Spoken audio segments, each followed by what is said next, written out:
Friends, lecture number 5। आज हम बात करेंगे परमिटिविटी एंड रिलेटिव परमेबिलिटी। ये परमिटिविटी क्या है? तो परमिटिव का मतलब होता है अलाउ, या हम बोलेंगे परमिट। अभी परमिट कौन करेगा, अलाउ कौन करेगा, तो इस चैप्टर में हम इस वीडियो के अंदर देखते हैं। पहले एक सिंपल एग्जांपल लेते हैं। मान लो यहाँ दो चार्ज है, Q1 charge and here the Q2 charge.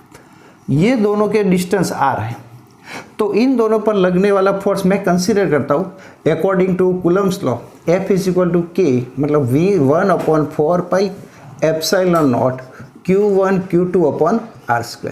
इस फोर्स को मैं कंसीडर कर देता हूँ F फोर्स लग रहा है एयर के लिए, यह वैक्यूम के लिए फोर्स मैंने कंसीडर कर दिया F है, और दोनों के बीच में हमने एयर रखी है।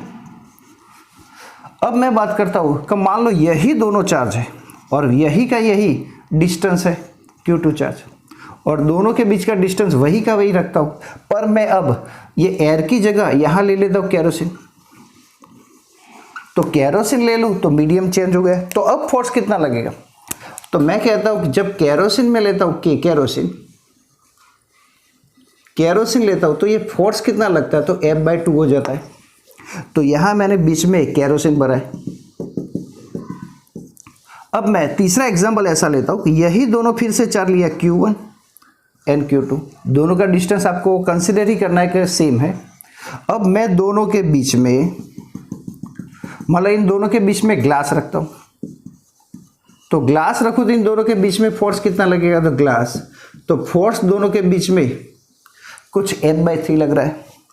अब मैं फिर से यही के यही दोनों चार्ज लेता हूँ और दोनों के बीच में अब मैं बीच में आइस भर देता हूँ, तो आइस भर दूँ तो अब फोर्स कितना होगा, तो F कह देता हूँ, तो F/5 हो जाएगा।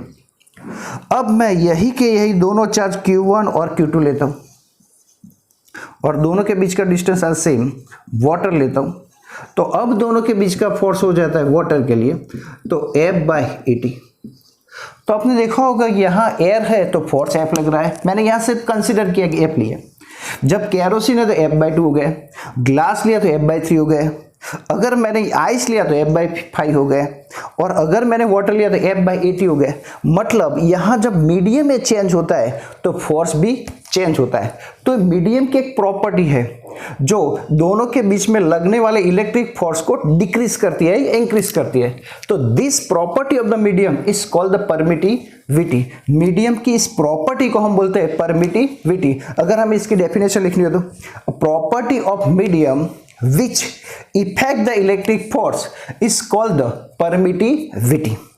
यहाँ अलग अलग मीडियम की परमिटिविटी आपने देखा होगा, अलग अलग होगी है। तो यहाँ ये परमिटिविटी मतलब हम ऐसा बोल सकते हैं, the property of medium which effect the electric force. Effect मतलब इंक्रीज करेगी या डिक्रीज करेगी, तो उस परमिटिविटी मीडियम की, तो इसको हम बोलते हैं परमिटिविटी। अब मैं थोड़ी और बात करता हूँ का रिलेटिव परमिटिविटी क्या है, तो आपको ये परमिटिविटी समझ में आ गई होगी। तो मैं इसको एक लाइन में लिख देता हूँ, परमिटिविटी क्या है, तो उसकी डेफिनेशन लिख देता हूँ। प्रॉपर्टी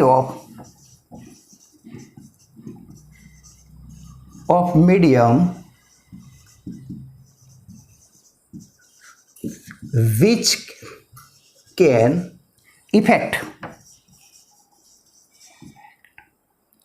इलेक्ट्रिक फोर्स या कूलम फोर्स। तो मीडियम की जो प्रॉपर्टी है जो इलेक्ट्रिक फोर्स को इफेक्ट करती है, इंक्रीज करते डिक्रीज करते, इस प्रॉपर्टी को हम बोलते हैं परमिटिविटी। अब रिलेटिव परमिटिविटी क्या है, तो वही चीज हम समझते हैं। तो यहां वही बात को मैं आपको समझाने जा रहा हूं कि रिलेटिव परमिटिविटी किसे बोलेंगे। तो यहां आप नोट करते जाइएगा, रिलेटिव परमिटिविटी।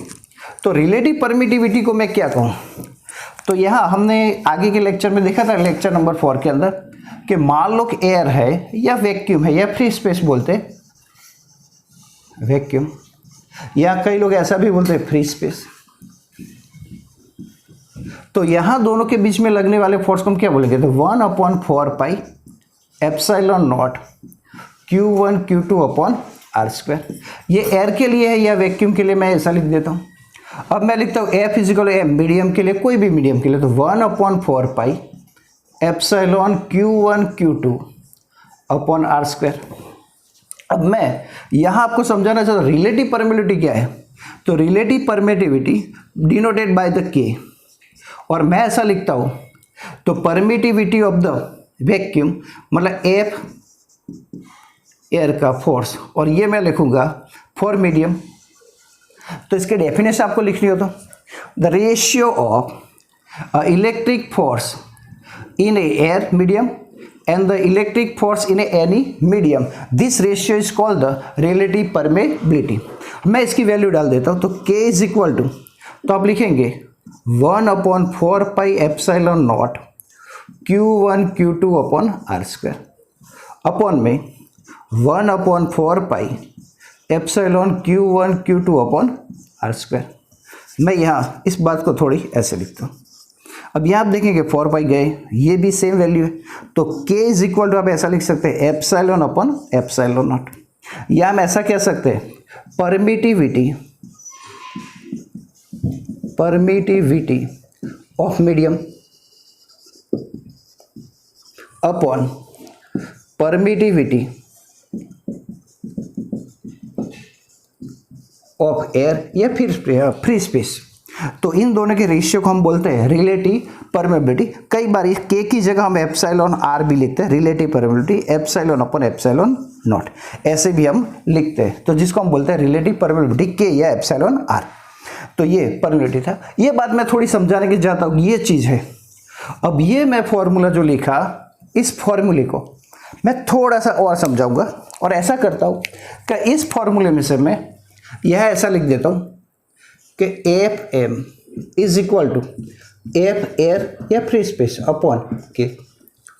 अब यहाँ पर क्या हुआ, तो ये एक बात आपने नोट की कि ये फोर्स और ये परमेबिलिटी एक दूसरे के क्या है, इनवर्सली प्रोपोर्शनल है। अगर एक बढ़ेगा तो दूसरा क्या होगा, कम होगा। तो इनवर्सली प्रोपोर्शनल है, मतलब ये दोनों इनवर्सली प्रोपोर्शनल। अगर के की वैल्यू बढ़ी है तो इसकी वैल्यू क्या होगी, कम होगी। तो मतलब ये के मतलब क्या है, तो रिलेटिव परमेबिलिटी। यहाँ अलग बाय एक्सपेरिमेंटली अलग अलग मटेरियल की परमेबिलिटी अलग अलग है, तो मटेरियल और यहाँ उसकी रिलेटिव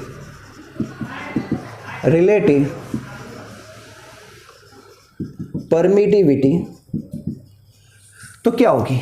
तो मैं लिख सकता हूँ कि मान लो कि हमारे पास वैक्यूम है, तो वैक्यूम के हम 1 गिनते हैं। एयर है तो एयर के लिए 1.0003 कहा जाता है। इसके बाद मैं यहाँ आपको लिया था कि मान लो केरोसिन में लेता हूँ या डीजल, तो उनकी परमिटिविटी 2 है, रिलेटिव परमिटिविटी। इसके बाद मैं ऐसा सोचूं ग्लास है या पेपर लेता हूँ, तो उसकी परमिटिविटी रिलेटिव परमिटिविटी 3 है। अगर मैं वुड लेता हूँ तो वुड की है बिटवीन द 2 and 3, मतलब 2 और 3 के बीच में होती है। अगर मैं आइस लेता हूँ तो आइस की परमेबिलिटी 5 है और वाटर की परमेबिलिटी 80 है। मतलब ये मीडियम की एक प्रॉपर्टी है जो दोनों के बीच में लगने वाले फोर्स को चेंज करती है, उसको हम बोलते हैं परमिटिविटी। और एक कितनी होगी रिलेटिव, का एक मीडियम के कंपैरिजन में दूसरे मीडियम में कितना फोर्स कम होता है, उसको बोलते हैं relative permeability. Thank you very much friends, आज के लिए बस इतना ही। आगे के पॉइंट हम आगे के लेक्चर में देखेंगे। थैंक यू वेरी मच, देखते रहिए मेरी चैनल।